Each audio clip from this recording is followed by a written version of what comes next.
Erik and David, those betting magicians pitching mad numbers like surgeons' decisions. They got the stats playing minds like percussion.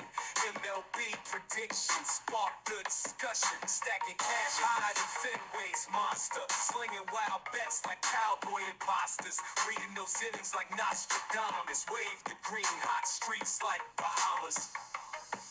Spreadsheets everywhere, mathematician minds analyze the games, profits they grind, fastballs, curveballs, every pitcher's tail, in their heads, knuckleballs never fail. Erik reading numbers like tarot cards, David calling shots like all-star guards, money lines, parlays, come hit with precision, home run predictions, no intermission. High stakes, ballers cashing checks in. Rise with the bets, swinging from the pen. Erik and David, masters of scoreboard. MLB bets and claim they hoard. High stakes, ballers cashing checks in. Rise with the bets, swinging from the pen. Erik and David, kings of the ledger. Baseball fortune, spread them like treasure. Hello and welcome to Diamond Bets for June 21st. How is everyone doing? My name is Erik. I'm the man behind eTalk21 Sports. And my co-host is David. David, how are you doing today, my man? Doing great, man. Just looking to get into the weekend here, keep cashing tickets and go from there, man. So hoping to improve my record, though, after last week. Come on. Speaking of records, let's bring it up. David went 1-2 last week. Overall, 4-4 plus 1.4 U. I went 2-1, 5-2-1 for me plus 3.6 U. Just grinding out here. We're just grinding, making you guys money. Before we jump into our bets, we have to get into the big news. The streak is over. Brian Wu got lit the fuck up yesterday. For those who don't know, disclaimer, I have to travel to the hotbed of America, Indianapolis, Indiana. So this is actually being recorded on Thursday night. So if there's any pitching changes, our butts are null and void. David and I do action. So that means that if the pitcher if there's a change in the pitching matchup, the bet we just get voided. So important to note that. Back to Brian Wu. He didn't look woo-tastic, man. A little Definitely not worried. a Cy Young guy. A little. Well, here's the thing: the guy from Detroit, Skubal, got lit up too. So I mean, if this is just one little hiccup, I think he'll be fine. I think he can bounce back. I think he'll be fine.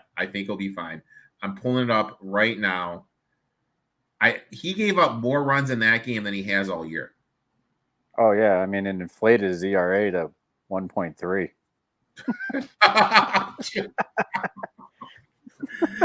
I mean,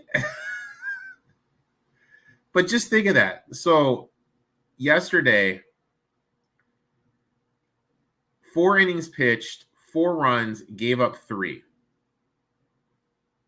He's 3-1 on the year. 1.7 ERA. 0.61 whip. I mean, dude, I'm just saying, if he pieces together a couple good starts and the Mariners are winning the West, if they're going to be one of the top seeds, someone on that team is going to be in serious consideration for an award. Yeah, I mean, I can see it. Don't get me wrong, but, like, he just had a blow-up moment. Everybody does. I mean, that's a fact of, just a season. Everybody's going to have a blow-up moment. And one of the things I like to do is after a pitcher who I consider good shits the bed, I like to take him back the next game because there's obviously going to be a little bit of value on them. Sure. I feel for the next game. I'm trying to bring up the awards. Let's see if Brian Wu's getting any. So this week awards. Well, no, dude, I'm looking at. I got Skubal from the Tigers. I got him at 12-1. He's plus 180 right now. Corbin Burns is plus 300. Jack Flaherty from the Tigers is 20-1. 20-1 on him. That's crazy. Jesus Christ. Did his fucking... I'm not even seeing Woo right now, dude. I'm literally not even seeing Woo listed. Max Scherzer 200-1. Garrett Cole 180-1. All these guys are listed, and there's literally no Brian Woo. Reese Olson, who's 1-5 for the Tigers, is listed at 80-1. But yet there's no Brian Woo. Max Scherzer, who hasn't even pitched a game yet this year, is listed. But yet no Brian. That's awesome. That's awesome. But we're not here to listen to me and my affection for Brian Woo. We're here to give you guys some bets. 3 bets today, 3 bets each. And I apologize. My fault. David, I got lit the F up in my messages. Where were the prize picks? That was my bad. I didn't tell David last week we're going to do it. Obviously, that's something you guys like. Unfortunately, we can't do it tonight because that stuff isn't out for tomorrow. So starting next week, we will do the prize picks. I didn't know you guys would love it so much. So, hey, you know what? My bad. My bad, guys. My bad. So we'll start that next week. Again, bet number 1. David, where are you going? Yeah, I'm going to get started with the Red Sox tomorrow, actually. So we're looking at Red Sox at Cincinnati. We got Crawford on the mound and Abbott for Cincinnati. So the way I'm looking at this from a numbers perspective, we got these 2 starters going, right? And the way that I look at it is Cutter is in much better form. He's got a whip of 1 right now over his last 3 games. Andrew, on the other hand, has that whip of about 1.5, which anybody's been listening to this, our recent weeks, I emphasize any pitchers that are above 1.4 and they're whipping above, they get lit up. And they get lit up hard, and that's where the runs are going to come. Plus, you add in the fact that walking into this now, these are obviously stats as of today. I'm projecting for tomorrow, but Red Sox right now in my top 10 offensive teams right now. Boston averaging 6 runs over their last 3 games. Really good form in terms of runs earned. I always bet on teams that are able to put up runs, scoring runs frequently and often. No matter what their records kind of looking like for themselves walking into the series. But at the same time, Boston's been taking these series. He took it from the Yankees, swept Toronto, took Philly before that. So really good form from them right now. The winners of the last 3 series, and averaging, like I said, 6 runs a game walking into this one. You're getting a really good price on them for just all these alignments of great starting pitching walking in, great hitting. And let me just double check one other thing. I think their bullpen as well. Yeah, available bullpen is looking really sharp. 1.12, which is why I'm not taking first 5. I'm playing the full game for them. Let's ride on this one. They got a money line that's like minus 101. Looking really good for them. I like it. My next one, going back to the well, man. I'm a repetition type guy. Do you have a Fetty jersey yet? Do you have a Fetty jersey? I should get a Fetty. I think you should have a Fetty jersey. I should get a Fetty. I think what I need to do. Fetty is what I think I'm hearing. I think what I need to do is I need to message him and see if he'll come on with you and me, and we'll just talk with him. Give him an interview. Just see what he does, because I would love it. He more than likely, I give it 55%. He'd say yes. I think so. Because especially if you give him some clips that show like how much we talk him up going into his starts. I think he'd like it. He's a machine. He is an absolute machine. Last 5 games, 4-0-1 to the first 5 money line, 1.33 whip in those starts, 3.07 ERA for the year. 10-3-2 first 5 money line. That's 77%. 67.3% ROI. Nice. He has been the best pitcher this year in the first 5. You're going against a Tigers team that we like to take as dogs, but as favorites, we look to fade them. Negative 27.7% ROI as a favorite for the first 5. Third worst in Major League Baseball. Last 3 weeks, the Tigers have struggled against righties. A 207 batting average, 29th in the league, only scoring 46 runs against right-handed pitching, which is 26th in the league. I'm getting a right-handed pitcher in Fetty who is the best this year in the first 5 against a cold-hitting Tigers lineup.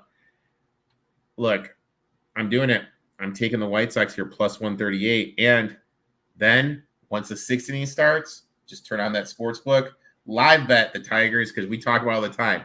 The way the White Sox are inventing ways to lose these games is just absolutely legendary.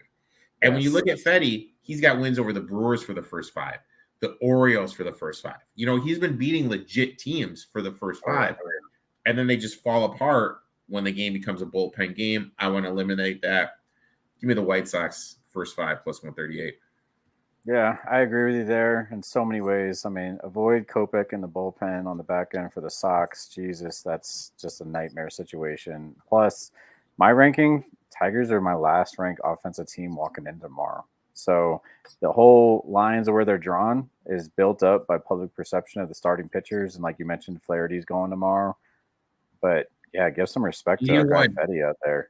80 to 1 with a Cy Young somehow. 80 to fucking 1. But hey, on the bright side, the White Sox have won 20 games. Right. And a lot of them have been the first 5. If it would be a better record if they only played half the game. I bet I think it was plus 130 or plus 135 that the A's would have more wins than the White Sox. And right now, Oakland is 28. They're grinding. Props to the A's, man. They are just effing grinding right now. Next bet, man. And you're going to a powerhouse of an organization. Yeah, speaking of teams that, really are hitting the mark for everybody this season. So we're looking at Seattle at Miami. Taking Miami on the money line for the first 5. We're getting plus 128 on the odds on the price right now. Reason for this is purely, pitching matchup and offense, right? So 2 things that I look to align anywhere in my games that I can. I got Miami ranked as my number 4 overall offensive team walking into this series. Now, they may not have been winning games, but they've been putting up runs. And, from that perspective, I want to bet on teams that are going to score some runs. Marlins are averaging 6.5, close to 7 runs per game right now. But, and then on the opposite end, Seattle, they're not terrible, but they just came off a losing series for themselves. They start all their road games right now. They're traveling, from where were they at? Cleveland, headed to Miami right now. So, they might have a little exhaustion just being on the road for their own series going into this. But their run average right now for themselves has actually come down as well. They're just not hitting as well as Miami. They're still averaging 4 runs a game. That's not bad. Anything above, 3.5, 4 runs, that's pretty good where you want to be, as consistent as baseball gets in terms of run support for your pitching.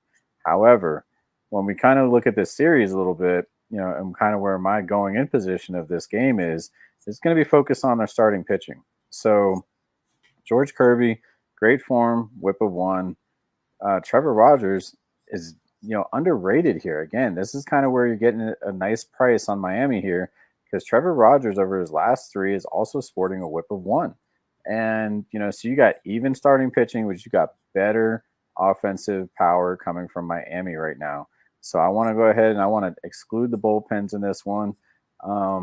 Seattle has a pretty good bullpen for themselves, but Miami's bullpen is sitting at about 1.4. Like I said, and you see a whip of about 1.4 or higher, you really don't want to be in that situation for yourself. You don't want to trust that bullpen, or maybe even that starting pitcher for themselves. So I'm getting away from the bullpen. I'm going to stick with that. And yeah, let's go with Miami on the plus money as well. I like it. I like it. My next bet, I'm going out to your neck of the woods, man. Yep. Hit it when Jones pitched there over the weekend for the Pirates. Mm-hmm. Pirates were too scared to have Paulie go there. Paulie didn't want the smoke of Coors Field. I wanted to go. I wanted to go so bad. Smoke at all. Give me the Rockies first 5 minus 106. Say it all the time. Fading pitchers first start at Coors Field. Coors is just different. Ball sales, the whole 9 yards. Now, I kind of feel that the Nationals are just getting a little too much respect for the last game hers, I think I'm pronouncing that right, started. Mm-hmm. I feel that this game should be, the Rockies should be favored in this game. And I'm getting them at minus 106. Rockies' 12th best offense versus left-handed pitchers this season. Look, coming into it, 13th best offense against left-handed pitchers. Hudson on the mound, right-handed pitcher. Nationals 21st against right-handed pitching for the season in offense, 17th last 3 weeks. So they have really struggled against right-handed pitching. Rockies have done well against left-handed pitching, and I'm getting a rookie in his first start at Coors Field. This kid is not going to know what hits him. Give me the Rockies here, first 5 minus 106. I love it even more because Rockies right now are in my top 5 offensive teams walking in as too. Like I said, they may not have been winning the games when they just left the series with the Dodgers and such, but they're putting up runs. And, I want to bet on teams that can definitely put up run support. So definitely like this play a lot. And I hate, just to backtrack to the White Sox. They are 21 and a half games outside of the wild card. Yeah. 21 and a half games outside the wild card. Marlins only 11 and a half. Have you, and also flip side, have you noticed how bad the NL is this year? Yeah. I mean, but I think some of that's due to injury. I mean, I do think some of that's due to injury across the board with some of these teams. I mean, you just seen people go down left and right. How many teams in the NL have a winning record? Don't know off the top of my head. I mean, I'm going to guess 7. 4. Phillies, 49 and 25. Dodgers, 47 and 30. Brewers, 44 and 30. Braves, 41 and 31. Everybody else, Diamondbacks, second wild card, 37 and 38. Cardinals, third wild card, 36 and 37. You go all the way down. The Reds, 4 games under 500, 35 and 39, a game and a half out of the wild card. I mean, yeah, it's pretty crazy, dude. But then again, it's just a lot of bad baseball in the NL. But next bet. And speaking of bad baseball, after you tell this bet, I'm gonna fucking bet, and I'm fired up, so I'm swearing right now. So, all right. So we're looking at Mets at Chicago, right? So, where I'm going with this one is Mets on the money line, plus 138. Give me teams that can score runs. It's my theme all season. You're going to hear it all day long from me. Mets are the number 2 offensive ranked team walking into this series against the Cubbies. So, you got Quintana going on the mound against Imanaga, I think, if I'm saying that right. And anyway, again, you got two top 10 teams here in terms of hitting, by the way, because Cubs are also ranked in my top 10, right? But the Mets are just scoring runs at a different clip than most teams right now. From that perspective, Mets are scoring an average of 8 runs per game right now. You talk about run support, they're giving that to their pitching across the board. Across their last 10, they're 8-2. They're winners of, I think, 3 of their last 4 series. I mean, they are just rolling right now. the average, like I said, average run support is through the roof in terms of where these teams are now. Let's get into some of these other stats, right? So their bullpens, Mets have the better bullpen walking into this series. Right now, available bullpen for them is looking at a whip of about 1.4, or excuse me, 1.1. And then the Cubbies are actually a whip of about 1.3. So definitely, something that the Cubs want to stay away from. But they're going to rely on their starting pitcher because Shota, in this case, has a whip under 1 at 0.94. He's in good form for himself. But again, I'm betting on the team that's just going to hit better, right? Like, I just love offensive teams that are walking and hitting and scoring.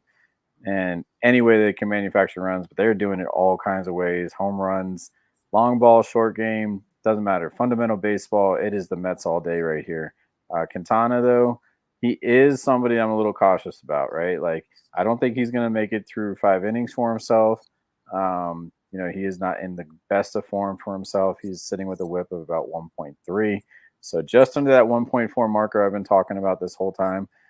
So it's not like the best form for himself in comparison to the other starter, but that's also why we're getting such a good price, because they're basing this price completely off starting pitching. So, in my opinion, the way that you got to look at this is who's the better offensive team. That's the Mets all day here. I definitely like them coming in. And they also, something else, I know I meant to say this a little earlier, they're the better hitting team against left-handed starting pitchers as well. I have them ranked as my top 4 best offensive team against left-handed pitching. So, another reason why I think Shota could, potentially get lit up here, because you got a hot hitting team in general, but then you throw in a lefty that only spikes their average even higher for this team. It's going to look really, really good for the Mets for the long haul of this game.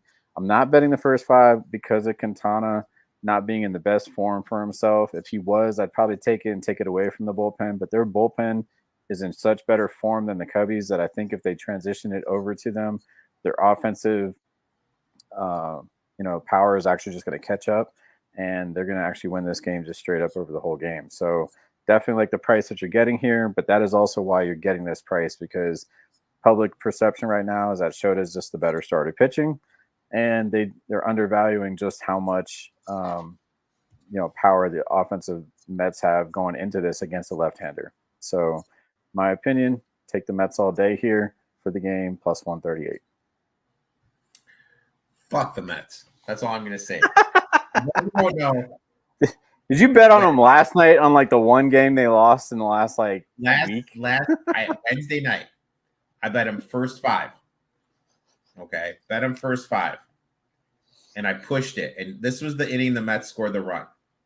Okay. Simeon flies out to deep left. Seager strikes out swinging. Grossman walks. Grossman steals second. Garcia walks. Smith walks. Bases loaded. All with 2 outs, too.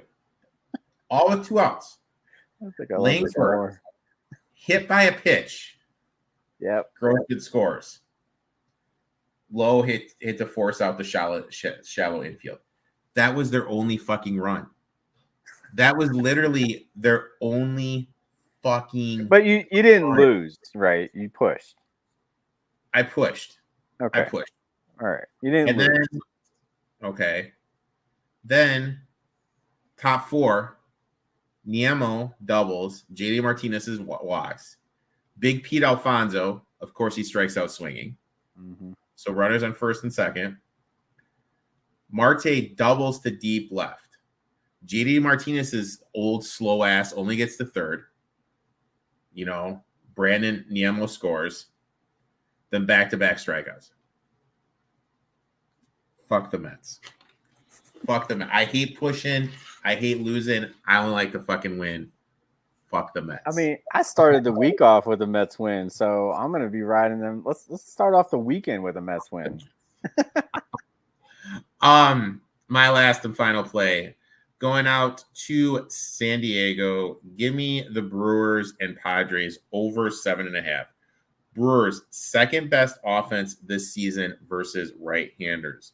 Right-handed pitching, 9th best offense versus right-handed pitching last 3 weeks. The pitcher for the Padres, Cease, Did not look good last game. 3 2/3, 7 hits, 7 earned runs, ERA of 17.2 run, whip of 2.73. I think the Brewers are going to be able to get to him. Guess who has the first best offense against right-handed pitcher for the season? The San Diego Padres. 13th best the last 3 weeks. Now, when you look at Colin Ray for the season, pretty good pitcher. Now let's dwindle down the sample size. Let's look at when he's faced other offenses in the top 10 against right-handed pitching. 1.48 whip, 4.95, 4.45 ERA. So other teams that are in the top 10 of hitting against righties have been able to get to him. And I think that's going to continue because that's what the Padres have shown us. They've showed us for the whole season they can get to right-handed pitching, and the Brewers have just been a train betting their overs. So look, I'm going to continue it. I'll give me the Padres and the Brewers. Give them over 7.5. I like that a lot too. My model actually shows an average of 10 runs in that game. So anything greater than an average of 1 or 1.5 is usually a great over. Getting 2.5 to almost 3. Yeah, that's a solid. I like that over. You know what our boy Klay Thompson says? Shoot or shoot, man. Shoot, baby. David, I'd like to thank you for coming on, talking some MLB. We'll be back next week. Why don't you tell everyone where they can find you on social media, my man? Yep. As always, find me on Twitter, X, whatever they call it, and Instagram, BettorDP21, better with an OR. Always looking to talk about any of the matchups that you got on your board. Feel free to shoot me a DM. Thanks, man. Appreciate it as always. We'll be back next week. Best of luck in your bets, my man, and hopefully we'll make you guys some money.